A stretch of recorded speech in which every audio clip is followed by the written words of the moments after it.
12వ తేదీ నాడు దేశవ్యాప్తంగా కార్మికులు లోకం ఒక సమ్మె చేస్తుంది.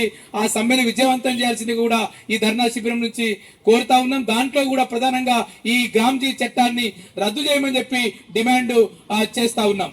ఫిబ్రవరి 18వ తేదీ నాడు ప్రతి సామాజిక కార్యకర్త ఇక్కడికి జనాన్ని తీసుకొచ్చిన మా రాము, మా అంజి, మా స్వప్న, రాజేందర్, ఏగొండ, సంజీవ్, అనేక మంది కార్యకర్తలు ఇక్కడ జనాన్ని తీసుకొచ్చారు. ఈ కార్యకర్తలందరూ ఫిబ్రవరి 18వ తేదీ నాడు ప్రతి ఏదో ఒక గ్రామాన్ని ఎన్నుకొని ఆ గ్రామంలో ఉపాధి హామీ కూలీలతో మాట్లాడి ఈ చట్టం గురించి అవగాహన కల్పించి ఉపాధి హామీ చట్టంలో ఉన్న హక్కులేంటి, జీరాంజీ ఎట్లా హరించుతుంది హక్కులను అని చెప్పి ఆ కూలీల మద్దతును కూడగట్టమని చెప్పి కోరుతా ఉన్నాం.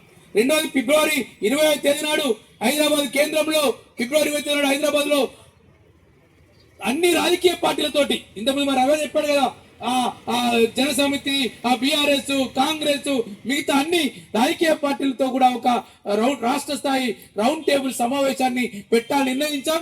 దాన్ని కూడా కింది స్థాయిలో అమలు చేయాల్సిందిగా కోరుతా ఉన్నాం. 4వది, మార్చి 5 అంతర్జాతీయ మహిళా శ్రామిక మహిళా దినోత్సవము. ఆ మహిళా దినోత్సవం నాడు అన్ని జిల్లా కేంద్రాలలో ఇటువంటి సభలు సమావేశాలు జరిపి, ఎందుకంటే ఈ ఉపాధి హామీ ఈ స్కీములో 33 కోట్ల మందిలో సగం మంది అక్కలున్నారు, సగం కంటే ఎక్కువ మంది అక్కలున్నారు.